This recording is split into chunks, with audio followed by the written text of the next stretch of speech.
What is up, everybody? We are on episode 38. We can't do 38. We can't. No. 3. No, can't do 38. But yeah, we're on episode 38. We need to talk about Kelvin. That is the name of the episode. That is not me coming to you and guys, we need to have a serious talk about Kelvin. That is the name of the episode. We said we're going to start doing this. And episode 38, we need to talk about Kelvin. Doo-doom. Put some Law and Order in there. Anyway, we're going to kick right off to it. We're going to try to have a more productive episode without getting sidetracked. But that's going to be impossible. But, all right. We start off with Ambrose trying to locate an object to find something of Evangeline's. I think her spell focus or something like that. But it's kind of unsuccessful just because how the spell's written or how the spell works. Everybody comes downstairs. Adalia comes downstairs and asks if everyone is ready to choose the next king of Mornstead. Ambrose doesn't like any of them. He doesn't like any of them, and I don't know. He's not really clear why he doesn't like any of them. He's just like, I don't like any of them. Ferric shoots out the idea of having 3 kings again. He really likes that idea. Navarra wakes up from her pillow fort slumber.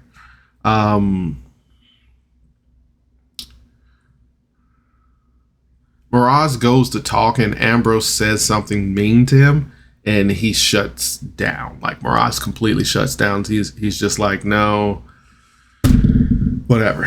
My thing is, if Ambrose is done with Miraz, don't even acknowledge him. Like, you don't have to say any of the mean stuff. You don't have to talk to him. You don't have to talk around him. Just don't acknowledge him. It's just like he's gonna say, he shoots out an idea, he says something, and Ambrose is like, I'm gonna do this petty remark back at him. And I had a friend watching. Faye was listening to Power Word Fell, and she really thought Ambrose and Miraz had a thing. Like, Ambrose was so hurt by Miraz because he actually liked Miraz, and that's why Ambrose still acknowledges Miraz, because he doesn't want to not acknowledge him. He's just hurt by Miraz by what he did. So, and I was like, that's an interesting theory. Like, I could see that Ambrose secretly was in love with Miraz, and he just was like, I'm so hurt, so I'm just gonna be like petty. Because, sometimes people are like, your partner is a little petty. They could be hurt by you and then just be like, I'm gonna be petty because you hurt my feelings. Anyway, Ambrose is really OCD about his stuff. Ferric keeps going through his stuff, and Pickles keeps doing stuff, and he's just really like, hey, I got a system, I got an order. I like things a certain way, so let's just not do that.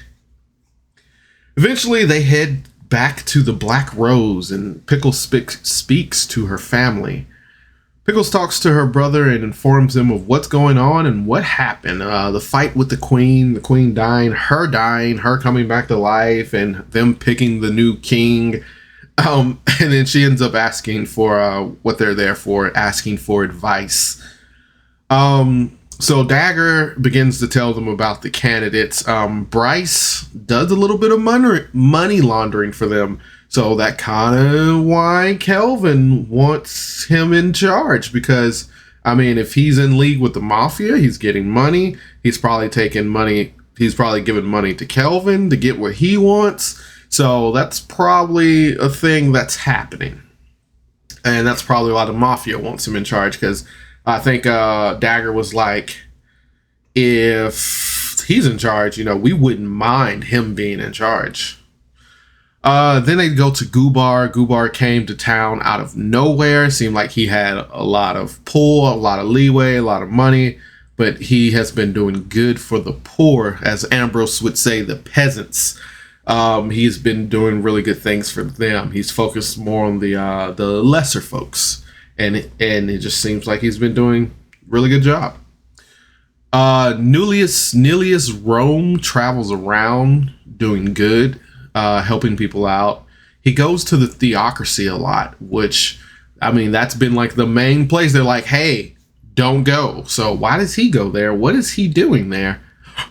We might get to see Nilius Rome in the near future if they ever go to the theocracy. I love when I think of stuff as I'm doing these reviews. I'm like, oh man. Anyway, and he goes to other places too. He's affiliated with the Knights of the Crystal Crown. And here's where we find out a little bit more about the Knights of the Crystal Crown. So I remember the session 0 we did, they talked a little bit about what the Knights of the Crystal Crown did and does. We learn about the Knights of the Crystal Crowns. Their mission is to find all of the crystals and keep them safe.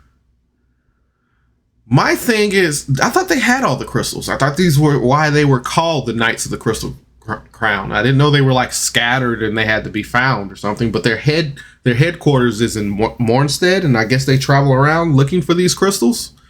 Or maybe they have all the crystals and they're just trying to keep them safe. Who knows?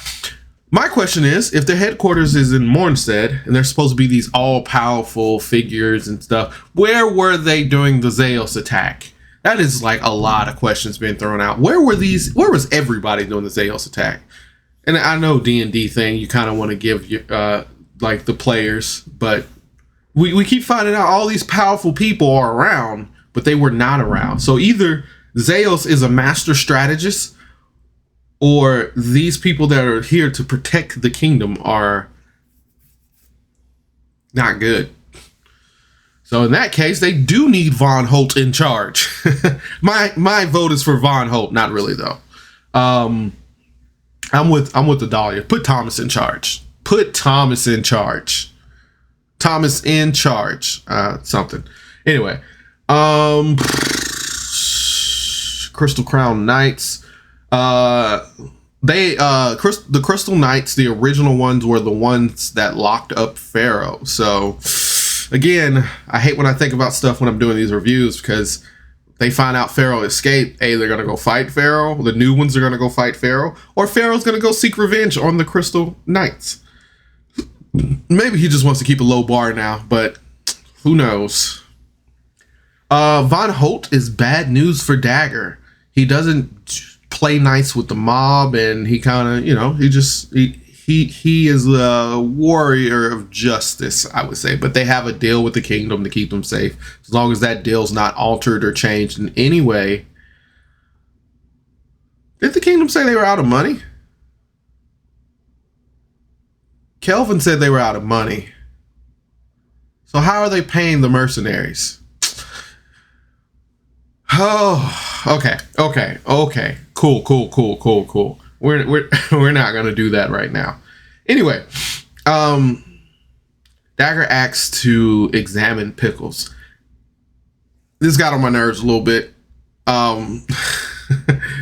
Dagger asks, and I get it. It's just got on my nerves. Dagger asks to examine Pickles, and Adalia's like steps in the way and like, why? No, like, Pickles, are you okay with that? I get that Ambrose's father just turned on him, and like there's people that you trust and they turn on you, and especially where Dahlia's from. But Dagger has not done anything but help you guys since then. Even when he was like, there's a really high bounty out on each of you guys' head. But since you're with my sister, I'm not going to do anything. As a matter of fact, I'm going to give you information that's going to help you. And it's just like, he didn't say, we're taking Pickles and you can't have her back till we're done with her or something like that. He was just like, I think he even asked, he was like, hey, can we examine you? And then, I don't know, Adalia is a little bit too overprotective. You know, she's a mom and she's seen people disappear. She's not a mom. She's the mother of the group, what I proclaim to be the mother of the group. Let's just break it down a little bit. We could trust some people, especially when family members aren't worried about family members, because Pickles was just like, oh yeah, I don't care.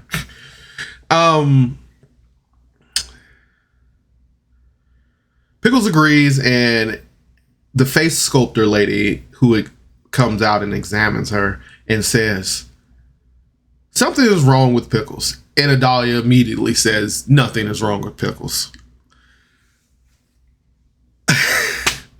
Oh, man. I don't know. Just everybody was immediately like, yes, there is something wrong with Pickles. And then it's not like she's perfect the way she is. It's like, oh, nope, she died. She died and she came back to life, very altered and memories unchecked. So we need to figure this out. Pickles got something going on, and we need to figure that out. But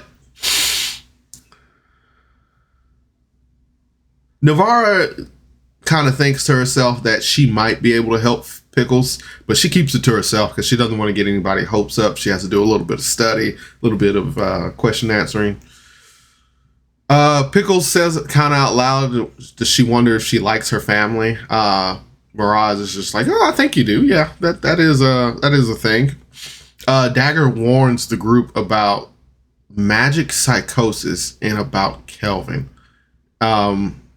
Kelvin may have magical psychosis. And now we're at the name of the episode. We need to talk about Kelvin. We find out that magic psychosis is not a good thing. It drives people who practice magic and aren't prepared for this, like, basically insane. It gets them to do things. It's just all bad news. And Dagger thinks Kelvin has this, or he's confirmed that Kelvin's had this. Then they kind of go into like, well, what bad things has he done?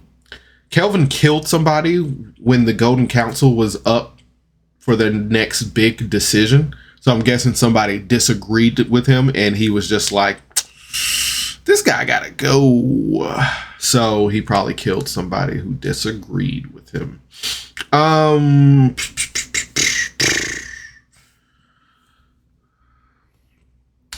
They end up leaving the Black Rose. They thank Dagger for everything. And Mirage has this idea of like, maybe Vilvanus would make a good king. And the group is just kind of like, no, let's not just drop this on Vilvanus. Let's try to figure out what...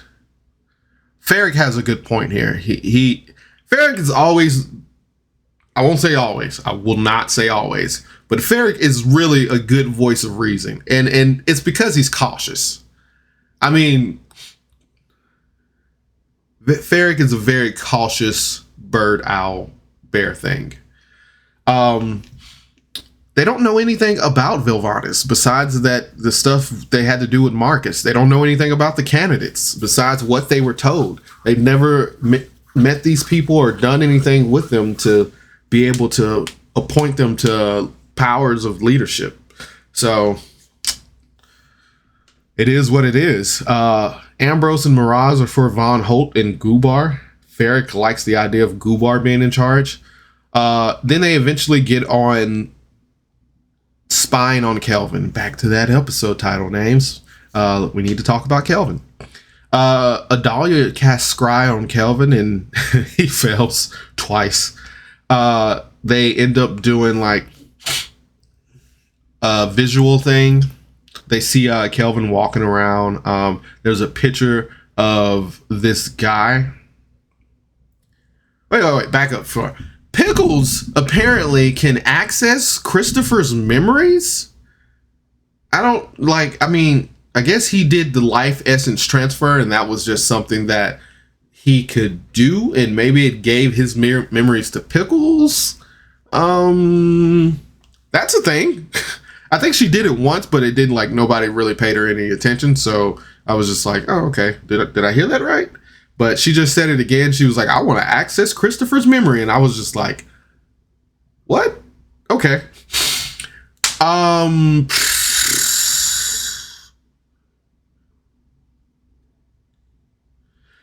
Kelvin has a painting of this guy named Vanny Goodmath. Goodmath? Whatever. And this time frame of when this guy was around, and which Kelvin is a gnome, and gnomes live for a long time.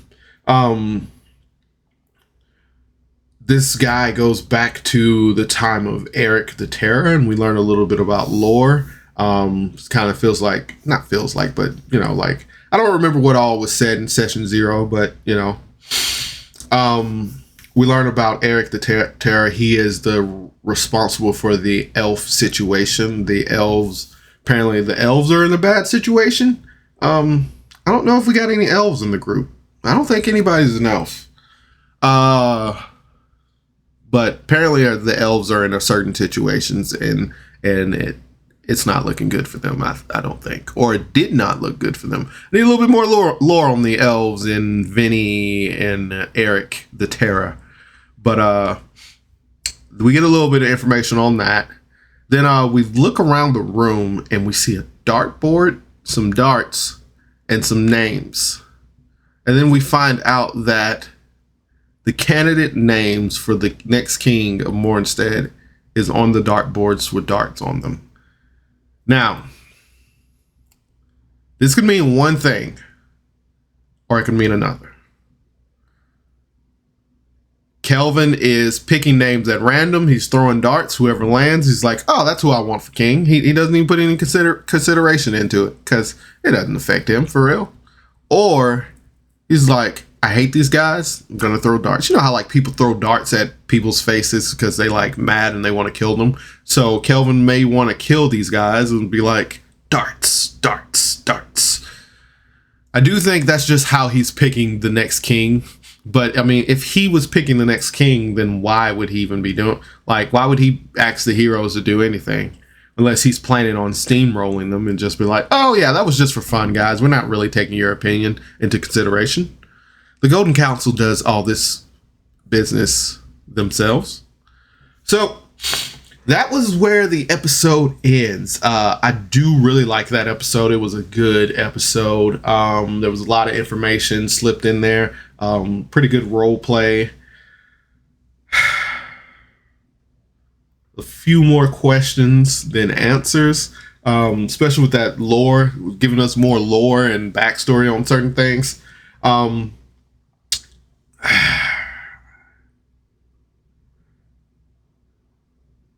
I'm definitely gonna have to give this episode 7 hit dice out of 10.